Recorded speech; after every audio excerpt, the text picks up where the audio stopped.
চট্টগ্রাম নগরী থেকে টানেল হওয়ার আগে ও পরে সবসময় নগরের এই ১১ নং ঘাট দিয়ে দৈনিক হাজার হাজার মানুষ পারাপার হলেও গত ৪ বছরের বেশি হলো এই ভাঙাচুরা ঘাট এখনো সিটি কর্পোরেশনের নজরে আসেনি।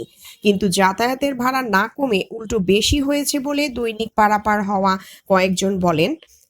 ১৫ থেকে এখন ২০ টাকা নিয়ে থাকে তারা। এমনকি গত ঈদুল আজহা বন্ধ এবং ছুটির সময় ৩০ টাকা নেওয়ার অভিযোগ উঠেছে। এ ব্যাপারে সিটি কর্পোরেশনের সিনিয়র কর্মকর্তা সাথে ফোনে যোগাযোগ করা হলে সাংবাদিক পরিচয় পাওয়ার সাথে সাথে ফোন কেটে দেয়।